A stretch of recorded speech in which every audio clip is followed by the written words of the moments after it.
इस हॉल में माँ भी हैं, बुजुर्ग भी हैं, मेरे समवयस्क भी हैं, मेरे से ठीक पीछे वाले बच्चे भी हैं और बहुत छोटे बच्चे भी हैं।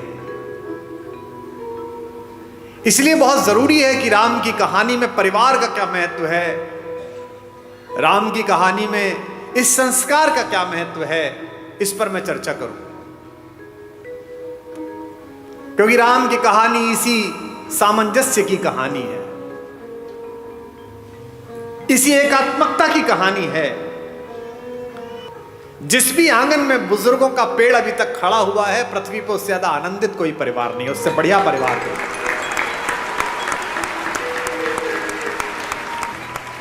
और परिवार को यह जानना जरूर है कि ये परिवार बचेंगे कैसे। परिवार में काम करने वाले लोग, साथ में व्यापार करने वाले लोग, गाड़ी चलाने वाला ड्राइवर, आपका माली, आपका मैनेजर, आपका कैशियर, इन पर भी लगाम रखनी है।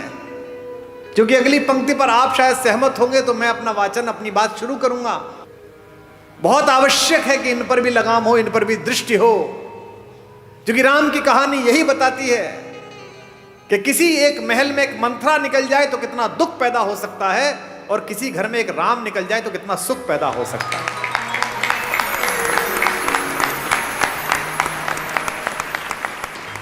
दशरथ ने राम से यह तक कहा कि तेरी ये छोटी मां मुझसे गलत काम करा रही है बेटे, और तू इस समय सेनापति है, सारी सेनाओं का कंट्रोल तेरे हाथ में है, तू मुझे गिरफ्तार कर ले और मुझे जेल में डाल दे तो मेरा वचन भंग भी नहीं हुआ और तेरा राज्याभिषेक भी हो गया। मैं जेल में रह लूंगा लेकिन मैं तुझे निष्कासन नहीं दे सकता। लक्ष्मण कहते हैं राम से कि ये तीर, ये धनुष कंधे पे लटकाए घूमते हो, घर में अत्याचार हो रहा है, अनाचार हो रहा है, चुप बैठे हुए हो। कह रहे वलकल्ला, वनवास जाऊंगा, मैंने कैसे भाई की पूजा की, कैसे नायक हो। जब तुम कहते हो मेरे बड़े भैया कि मैं अत्याचार सहन नहीं करूंगा, तो अत्याचार तो यही हो रहा है घर में, तो तीर उठाते क्यों नहीं हो। राम ने कितनी अद्भुत बात कही। राम कहते किस पर तीर उठाऊं, इस मां पर बचपन में जिसका सपना देख के इसके पास आकर सोया हूं, इस पिता पर जिसने सुबह अपने बाल बनाते समय एक सफेद बाल देखा और उस बाल को देखकर गुरु वशिष्ठ के घर गए और कहा कि अब बस मेरा राज्य समाप्त हुआ, राम को दे दीजिए। या इस भरत पर, पाप भी जिसकी सोच की सीमा के बाहर खड़ा होकर प्रणाम करता है कि यहां नहीं जा सकता। किस पर तीर चलाने के लिए बोलता है, बता। राम कहते हैं कि बता मुझे, मैं किसको मारकर पातक लूं, इन तीनों में से किसे मार दूं। और आज समस्या क्या है, मुझे माफ करेंगी हमारी भाभियां, रात को टीवी पे क्या देख रहे हो, एक घर में 3 बहुएं हैं, पूरी रात षड्यंत्र चल रहा है। छोटी वाली ने बड़ी वाली का ऐसा करा, बड़ी वाली ने इसका ऐसा। ये अचानक नहीं हो रहा है। ये क्या सोच रहे हो, आपकी कहानी चल रही है। कहानी तो रामायण की चली थी तो कर्फ्यू लग जाते थे। तुम्हारे हीरे मोती जा चुके, तुम्हारी विद्या जा चुकी, तुम्हारी सारी तकनीक जा चुकी, तुम्हारे लड़के जा चुके, सब जा चुके। तुम्हारे पास एक चीज बची है जिसे छीनने के लिए पागल है पश्चिम, और वो चीज है तुम्हारा परिवार, तुम्हारे संस्कार। अब इस पर डाका डालने की कोशिश है। कोई सीरीज देख लो, उसके 40 मिनट में एक बलात्कार होगा, एक हत्या होगी, एक संस्कृति और कला के ऊपर, भारतीय दर्शन के ऊपर गंदी गंदी गालियां होंगी। ये क्या है, ये धीमे धीमे आपके घरों तक जहर पहुंचाया जा रहा है। क्या दिखाया जा रहा है आपके सीरियल में, एक लड़का है घर में, वो लड़का चरित्रहीन भी है, वो जिससे उसका विवाह हुआ उसके बाद भी किसी से प्रेम में है, वो जिससे प्रेम हुआ उसके बाद तीसरे से भी किसी से प्रेम में है। उस परिवार की दोनों महिलाएं उससे विवाह कर चुकी हैं। आप में से किसी ने ऐसा घर कहीं देखा है? ये भारत के घर नहीं है, एक परिवार में भी ये संस्कार नहीं। लेकिन ये डालने की कोशिश की जा रही है कि सही है। तो हमारे परिवार के संस्कारों पर विषाणु का हमला है। आप समझिए ध्यान से, क्या घर ऐसे होते हैं जो दिखाए जा रहे हैं? उनको पता है कि आपके यहां आज भी ये स्थिति है कि अगर कोई भाई संकट में होगा तो दूसरा भाई आ जाएगा। इस नींव को तोड़ दिया अगर तो खेल अपने हाथ में है। अगर आपके मन में से संतोष हटा दिया जाए कि एक वलकल में रहकर भी मिथिला की राजकुमारी और अयोध्या की महारानी सीता 14 वर्ष काट देती है, तो आप बाजार में कैसे जाओगी? कलेजे पे हाथ रख के बताओ कलकत्ता वालों, जब 10 साल पहले इंटरनेट की शॉपिंग नहीं थी, परचून की दुकान पे जाते थे, उतना ही सामान लेके आते थे जितना आवश्यक था। पर्ची जाती थी ना, परचून वाला आपसे यह कहता था कि भाभी जी आधा किलो जीरे के साथ आधा किलो हल्दी और फालतू ले जाओ। आप कहते हल्दी रखी है, क्यों ले जाऊं? उतनी परचून पे सामान लिखिए, उतना ही सामान बनता था, उतना ही सामान आता था। अब मॉल में जाते हो, बाजार सामने है, ये भी डाल दे, ये भी डाल दे, ये भी डाल दे, उसकी आवश्यकता नहीं है फिर भी डाल दे। ये पोछे नए तरीके के आए हैं, ये सामान उठाने के चमचे नए तरीके के आए हैं, ये तवे नए तरीके के आए हैं, लकड़ी के तवे बेच दिए लोगों ने, जो लकड़ी खुद ही जल जाएगी, कि सब ये बहुत अच्छे होते हैं। तवे ले आए, आप यूज नहीं करे आपने। अच्छा छोड़ो, अब आपने मॉल जाना भी बंद कर दिया, तो उसने कहा अरे ये तो ग्राहक फंस ही नहीं रहा, कुमार विश्वास तो घर बैठ गया, तो आ ही नहीं रहा, तो उन्होंने मोबाइल पे दे दिया, बोले यहीं देख बाजार। बाजार सामने, ये मुस्कुराते हुए चेहरे पर अच्छी सी शर्ट, मेरी हाइट कितनी? 5'11" है ना? मेरा साइज कितना, मेरा वजन कितना, और वो पहन किसने रखी है? 6 फुट 1 इंच के जिम मारे हुए लड़के ने, फंसी हुई है शर्ट, बढ़िया लग रही है, 2 बटन खुले हुए हैं। कुमार विश्वास को लगा ये पहनने के बाद सनी देओल लगेगा, तो खट ले ली, 5000 रुपए की आई, टांग के देखी तो अच्छी नहीं लग रही, क्योंकि वो क्या था? माया मृग। वही सोने का हिरन है जिसके पीछे कुमार विश्वास तीर लेकर निकल लिए। बाजार में चुंबक का गुण भर दिया गया है और आदमी के शरीर और आत्मा को लोहे का बना दिया गया है। समझना कैसे है? एक लड़की अपने छोटे भाई को पीठ पे बांध के पहाड़ पे चढ़ रही थी। थोड़ी देर तक चढ़ी, फिर सांस फूलने लगा, फिर थोड़ा चढ़ी, फिर सांस फूलने लगा। ऊपर से लौटते हुए मवेशी चराने वाले मिल गए। उसने कहा कि इसको नीचे क्यों नहीं रख देती है, आ जाएगा, इतना भारी हो रहा है। उस लड़के ने कहा भारी? ये वजन नहीं है, ये मेरा भाई है।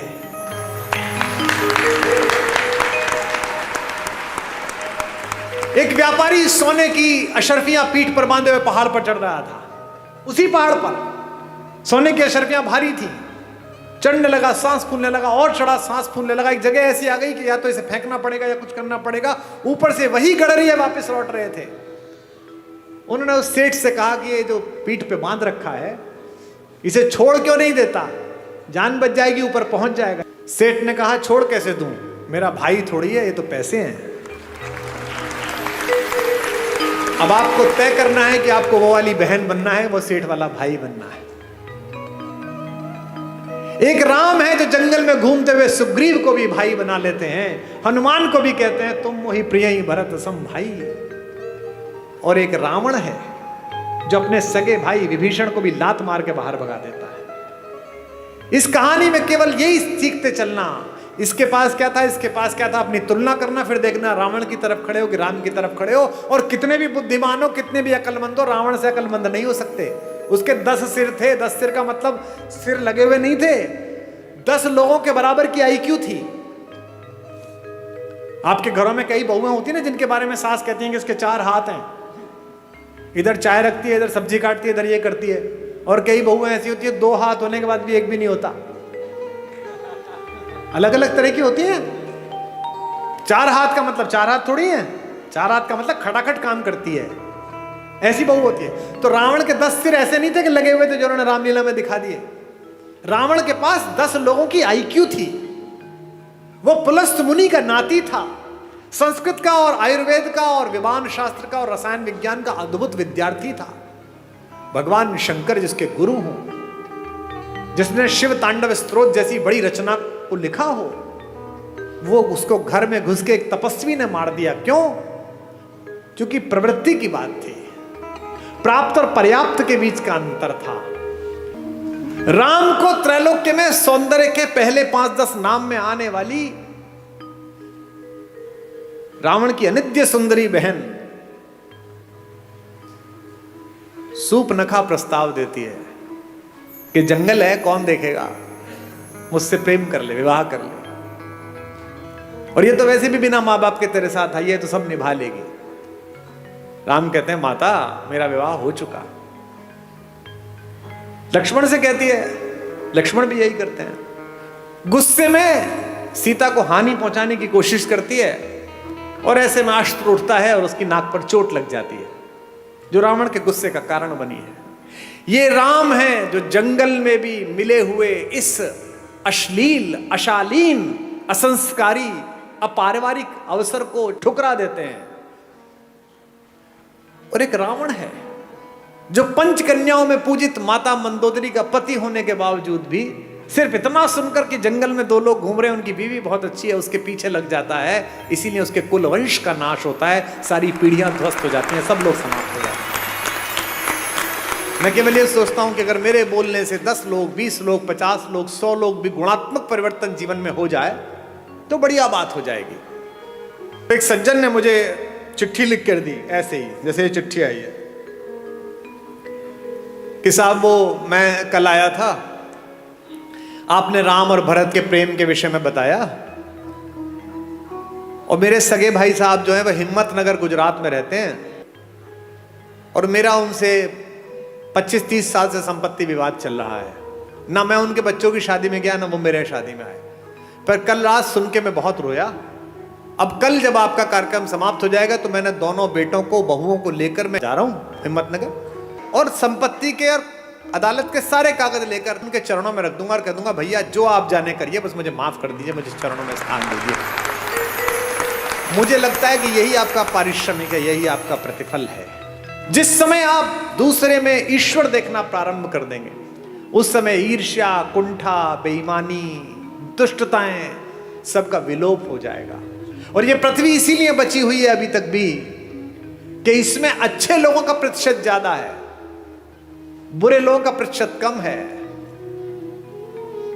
हमारे एक शायर का शेर है कि दुनिया नफरतों की आखिरी स्टेज पर है, इलाज इसका मोहब्बत के सिवा कुछ भी नहीं। ये दोनों भाई थे, यूक्रेन और रूस, एक दूसरे के खून के प्यासे हैं, निरपराध लोगों को मार रहे हैं। और मरवा कौन रहा है? वो बाहर बैठा हुआ एक आदमी, वो यूक्रेन से कह रहा तो चिंता मत करना, हथियार कितने में मिलेंगे तू जारी रख। ऐसे बहुत लोग मिलेंगे आपके परिवार में बाहर खड़े हुए, जो आपके बच्चों को, आपकी बेटियों को, आपके बेटों को आपको सिखाएंगे कि घर में लड़ाई है, जारी रख, मैं तेरे साथ खड़ा हूं। वो अपने साथ खड़े, आपके साथ नहीं खड़े हुए। जो भी व्यक्ति ऐसी बात करता मिले कि चिंता मत करना, मैं तेरे साथ खड़ा हूं, अपने भाई के खिलाफ हो जा, बहन के खिलाफ हो जा, मां के खिलाफ हो जा, समझना कि वो आपके साथ नहीं खड़ा है। तो ध्यान रखना, आपकी पारिवारिक शांति में तब तक सफलता बनी हुई है जब तक बाहर खड़ा हुआ एक आदमी जो आपको बहकाता है, आप उसकी चपेट में नहीं आ रहे। परिवार के बाहर खड़ा हुआ कोई भी आदमी परिवार के किसी व्यक्ति के खिलाफ भड़काए तो समझ लेना मंथरा द्वार तक आ गई है। अब आपको तय करना है कि अयोध्या बचानी है कि नहीं बचानी। क्योंकि जो आपके साथ खड़ा है वो कह रहा है कोई बात नहीं, थोड़ा नुकसान फायदा चलता रहता है। राम से सब छिना लेकिन सब मिला। इसीलिए मैं बार बार अपने सत्र में एक बात कहता हूं, महत्वाकांक्षा खूब रखिए, लालच शून्य रखिए। ये जो आपके पास है इसे जब तक पर्याप्त मानते रहोगे तब तक खुश रहोगे। जिस दिन दूसरे के पास जो है उसको प्राप्त करने की कोशिश करोगे, उस दिन कष्ट में आ जाओगे। टेलीविजन पर क्या विज्ञापन आ रहा है? ये दो भाई बहन बैठे हैं, ये एक मामा जी बैठे हैं, एक माता बैठी है। इनमें प्रेम की क्या कमी है भैया? 2 शताब्दी से ज्यादा का प्रेम है दोनों का एक दूसरे से, भैया बहन का। हमको क्या सिखाया जा रहा है? रक्षाबंधन से 5 दिन पहले एक डायमंड की कंपनी आती है, वो कहती है इस रक्षाबंधन बहन को ये हीरा दे दो। हमको क्या सिखाया जा रहा है करवा चौथ पर? ये डायमंड दे दो। यहां तक कि घर में हम कौन सा कुकर खरीदे, इस पर भी प्रेम। जो बीवी से करे प्यार, वो इस फला कुकर से कैसे करें इनकार?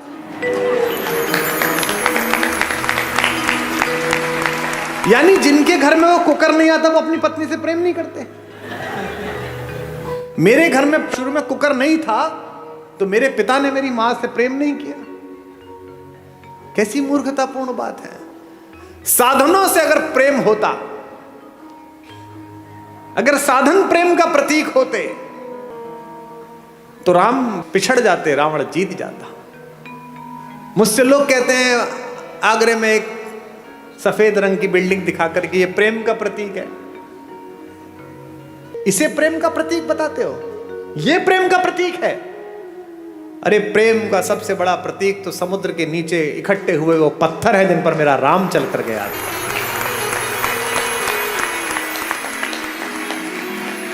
राम ने कहा है ऐसी की तैसी इस पर्वत की, ऐसी की तैसी इस समुद्र की।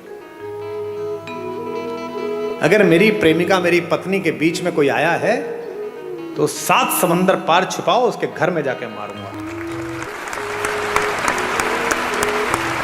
ये प्रेम है, इसे प्यार कहते हैं। प्रेम साधन पर कैसे निर्भर हो गया? महिलाएं एक दूसरे से पूछती हैं इस बार करवा चौथ पे क्या दिलाया, इस बार एनिवर्सरी पे क्या दिलाया। नहीं, उपहार देने चाहिए, लेने चाहिए, अच्छी बात है, पर इससे प्रेम कैसे जस्टिफाई हो रहा है? कोई ज्योतिषी बता सकता है कि इस वाली शादी में इतने कैरेट का हीरा दे दो, इसके बाद तलाक नहीं होगा? बता सकता है? नहीं बता सकता। लेकिन अगर माओ ने बेटियों में संस्कार डाले हों कि जिस घर जा रही हो उस घर में जो मां है वो भी मां ही है, अगर पिताओं ने पुत्रों में संस्कार डाले हों कि जिसकी बेटी इस घर में आ रही है उसका उतना ही अधिकार है जितना तेरा इस घर पर अधिकार है, तो हीरे की जरूरत ही नहीं है, घर ही अयोध्या बन जाएगा। अनुभव की मान्यता है। जिन परिवारों में अनुभव का सम्मान नहीं है उन परिवारों में प्रगति नहीं है। दिस इज माई लाइफ कहने वाले जो लोग हैं ना, जो छोटे बच्चे हैं, उनको ये जानना चाहिए कि अनुभव के सम्मान से ही बहुत सारी चीजें आती हैं। अनुभव से ही, अगर सारे वानर युवा होते और एक जामवंत ना होता तो राम सीता तक पहुंच जाते। सब तो समुद्र के किनारे खड़े होकर ये सोच रहे थे यार मैं 40 किलोमीटर जा सकता हूं, मैं 5 किलोमीटर जा सकता हूं, कूद चेक कर रहे थे। जामवंत थे, उन्हें पता था कि ये हनुमान जा सकता है, लेकिन ये भूल गया है, इसको शाप मिला है। लेकिन कोई याद दिलाएगा तो याद आ जाएगा। तो हनुमान के कंधे पर हाथ रखकर बुजुर्ग जामवंत ने क्या कहा? का चुप साध रहे बलवाना, तू क्या चुप बैठा हुआ है, तू तो पार कर ही सकता है। और हनुमान ने मार दी उछाल और चले गए परली पार। इसलिए हर घर में एक जामवंत जरूरी है, एक बुजुर्ग जरूरी है कि जब तुम थक जाओ तो तुम्हारे कंधे पर हाथ रखकर कह सके क्या चिंता करता है बेटा, मार उछाल। एक जामवंत सबके घर में जरूरी है। और हम इन जामवंतों को सोचते हैं कि ये तो बूढ़े हो गए, ये क्या बताएंगे। मेरे पिता 86 वर्ष के हैं, वो फोन करते हैं तो मैं बिल्कुल एकदम सतर्क होकर उनसे बात करता हूं। उनका नाम भी सेव कर रखा है, रॉयल टाइगर। तुरंत डर के फोन उठाते हैं। मेरी बेटियां हंसती हैं कि बोलो, बहुत बड़े ज्ञानी बनते हो, किसी को कुछ भी समझते नहीं हो। अब देखो, मैं जानता हूं 87 वर्ष का एक बुजुर्ग आदमी मेरा कुछ नहीं बिगाड़ सकता अगर मैं अभद्रता करूं, वो भी जानते हैं। लेकिन मैं उनके आदर के अतिरिक्त मेरा लोभ ये भी है कि मेरी बेटियां ये सीख जाएं, ताकि मैं जब 87 वर्ष का हूं तो मेरी बात को वो गंभीरता से सुने कि बाप का फोन आया। यदि चाहते हो कि तुम्हारा बेटा तुम्हारा आदर करे तो अपने पिता का आदर करना शुरू कर दो। यदि चाहते हो कि तुम्हारे बेटियां दूसरे घरों में जो गई हैं उनको स्नेह मिले तो अपनी बहुओं को स्नेह देना शुरू कर दो। यह संभव नहीं है कि तुम दूसरे की बेटी को स्नेह नहीं दोगे और अपनी बेटी के लिए स्नेह का मांग करोगे। यह सब वाइस वर्सा है, यह भी ईश्वर ने तय किया है। और शेष रघुनाथ पर छोड़ दो, शेष भगवान पर छोड़ दो, क्योंकि अगर वो साथ हैं तो फिर किस बात की चिंता।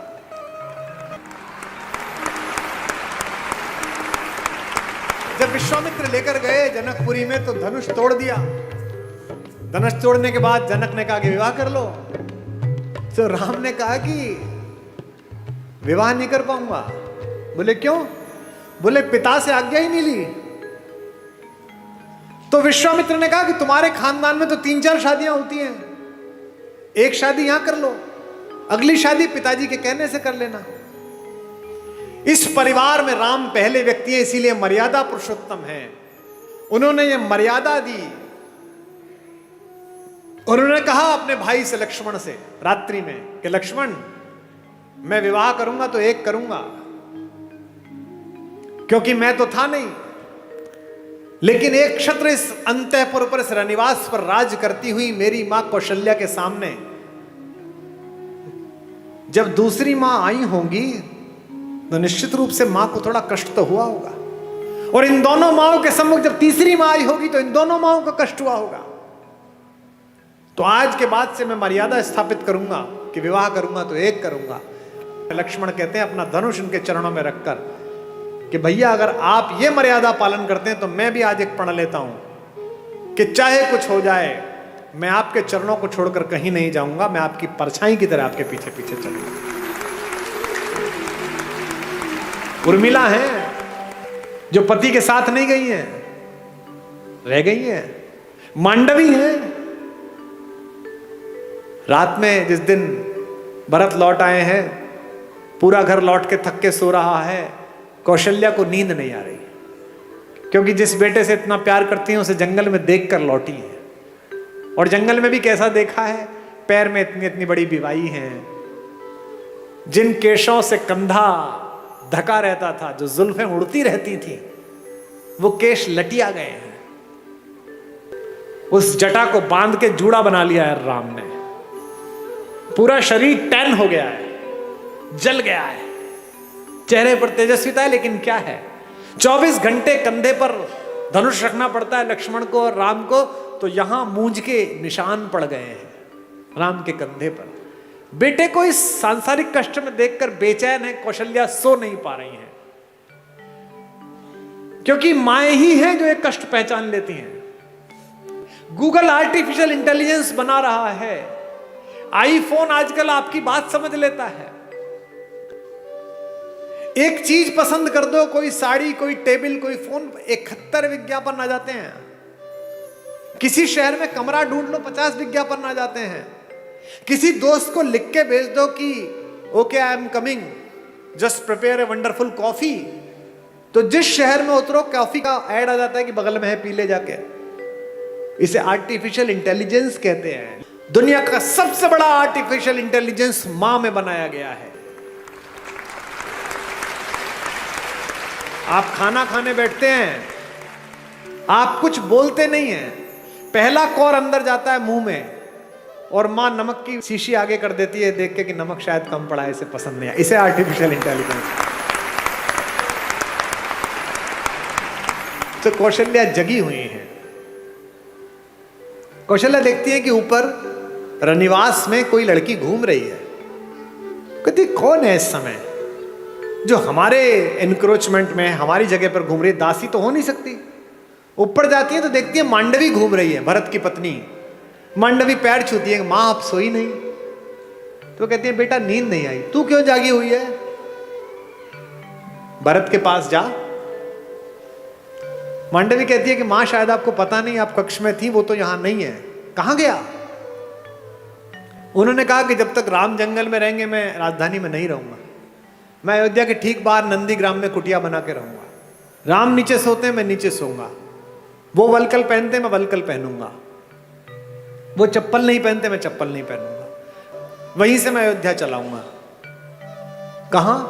तो दिखाती है कि माँ वो देखो दूर जो कुटिया बनी हुई है वो कुटिया बनाई है, तू क्यों नहीं गई बेटा? मांडवी कहती है माँ मैंने तो कहा था जंगल में आपको जरूरत पड़ेगी मैं आपके साथ चलती हूं। देखिए कैसा भरत है। उन्होंने मुझसे कहा कि नहीं, भाभी जंगल चली गई है, तीनों माएँ अकेली हैं, ऐसे में बड़ी बहू तू है, तेरा घर पर रहना जरूरी है तीनों माओं की सेवा के लिए। ऐसी मांडवी है, ऐसा भरत। फिर मांडवी से कहती है अच्छा कोई बात नहीं, तू सो जा।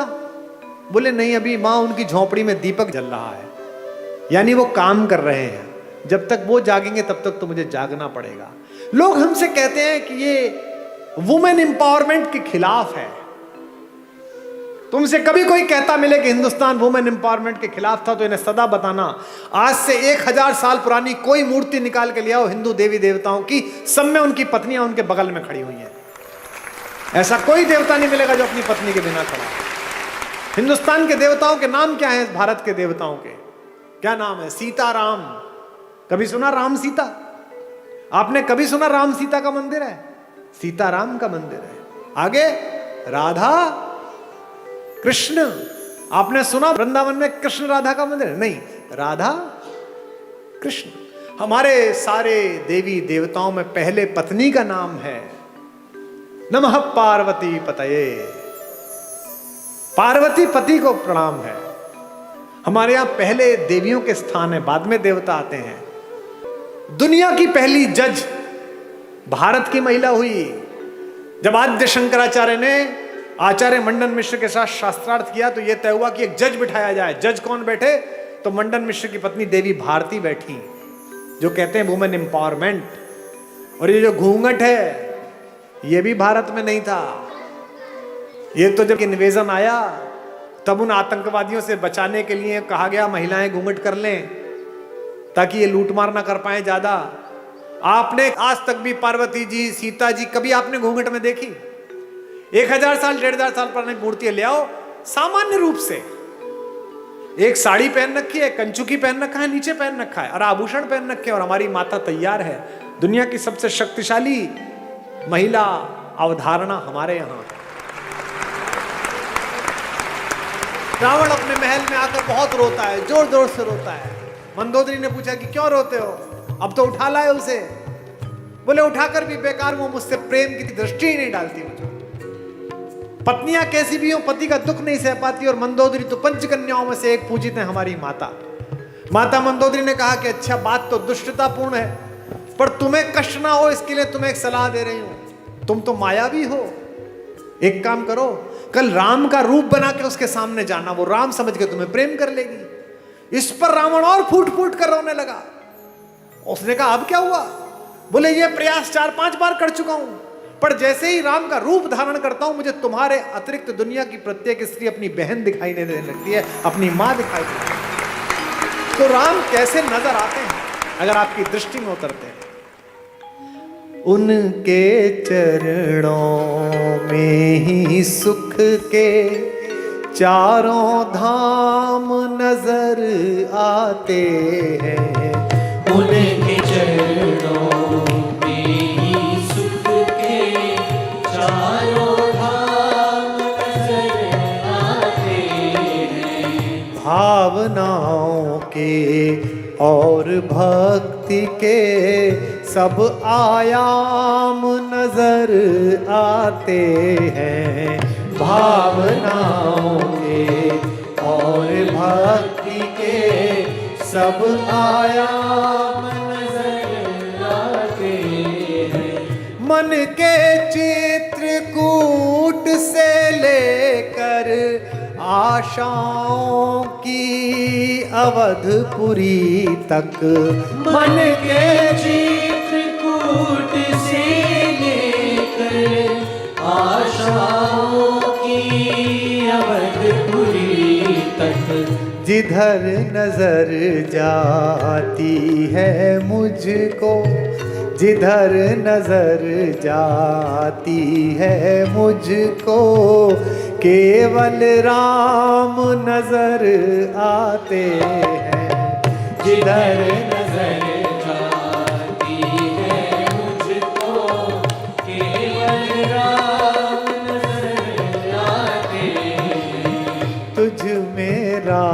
राम नजर आते हैं, तुझ में राम नजर आते हैं, तुझ में राम नजर आते हैं, तुझ में राम नजर आते हैं। अच्छा, ये बच्चियां बैठी हैं, इनकी जब शादी होती है तो एंगेजमेंट रिंग कितनी महंगी बनती है। सीता की एंगेजमेंट रिंग कितनी महंगी होगी, लेकिन जब केवट के सामने भगवान राम बिना पैसे के खड़े हो गए कि उतराई देने के लिए कुछ नहीं है, और केवट ने कहा ऐसे तो जाने नहीं दूंगा, पैसे दो, उतराई तो देनी पड़ेगी, तो पति का अपमान ना हो जाए, पति यहां संकट में ना लगे, सीता ने चुपचाप अपनी अंगूठी उतारी और राम के हाथ में दे दी कि ये दे दो। गोस्वामी जी ने लिखा, पियसिय की ही जानन हारी, मुदित मगन मणि मुद्री उतारी, मणि उतार कर दे दी। ये सीता है, ये सीता सिखाई गई थी, ये सीता घर घर में सिखाई गई थी। इसीलिए हमारी माएं, हमारी नानियां, हमारी दादियां कम में काम चला लेती थी। आज क्या हो गया, कम हो गया तो झगड़ा हो गया, पति की नौकरी 4 साल नहीं लगी तो तलाक हो गया, पत्नी की नौकरी छूट गई तो झगड़ा हो गया। इसका मतलब क्या है, सुख साधन पर केंद्रित कर दिया।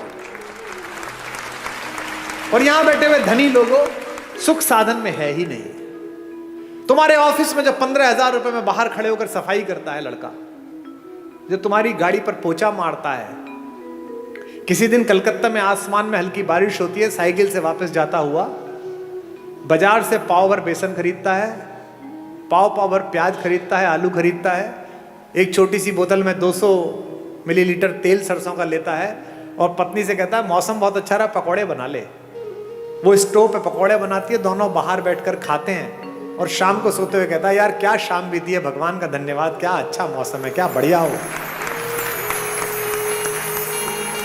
और तुम पेरिस जाकर भी सुखी नहीं हो, तुम लंदन की ऑक्सफोर्ड स्ट्रीट पे शॉपिंग करते हुए खुश नहीं हो, क्योंकि तुम डेपुटेशन पे दुख को भेज रहे हो।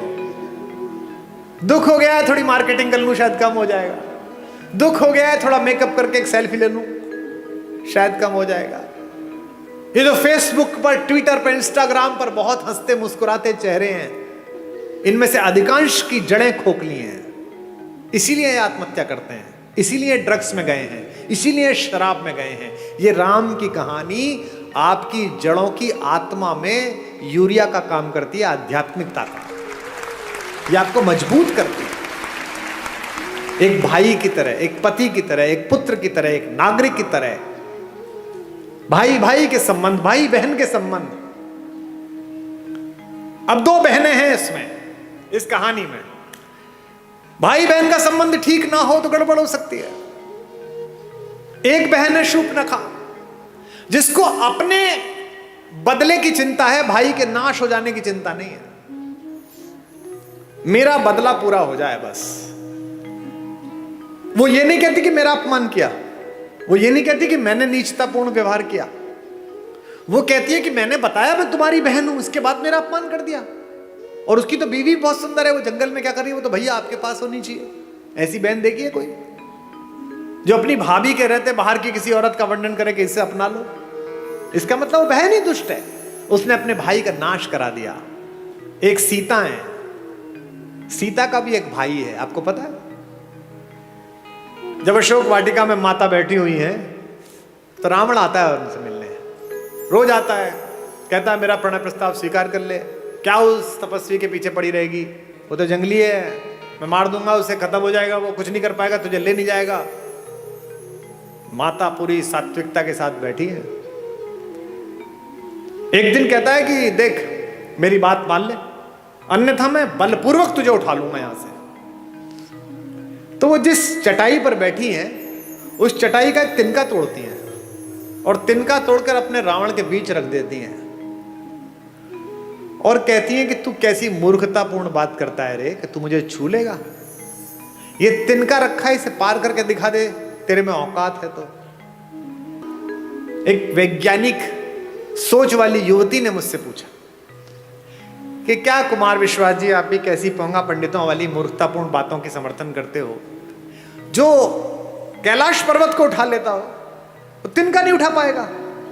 ऐसा क्या सीता में मनोबल आ गया तिनके को देख? अब मैं जो बात कह रहा हूं उसको बहनें सुने।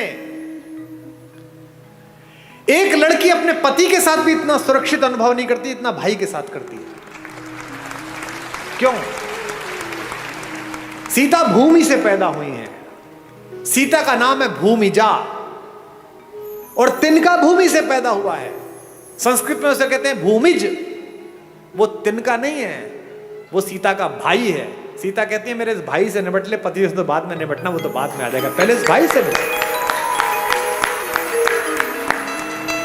एक तृण धरकर कहती है, उसकी ओट में बैठकर कहती है वैदेही, तृण धरि ओट कहत वैदेही, तृण धरि ओट कहत वैदेही, सुमिर अवधपति परम स्नेही, तृण धरि ओट कहत वैदेही, सुनिर अवधपति स्नेही। एक बात आपको बता दूं मैं, जिस दिन आपको अपने पिता की बेटी से अपनी बेटी ज्यादा अच्छी लगने लगे, उस दिन समझ लेना कि अमंगल की तीर्थ यात्रा प्रारंभ हो गई है। क्योंकि पहला संबंध तो पृथ्वी पर आपका उसी से है जो एक कोख से पैदा हुआ है। ये जो भैया दूज पर और राखी पर बहनें राखी बांधने आती हैं,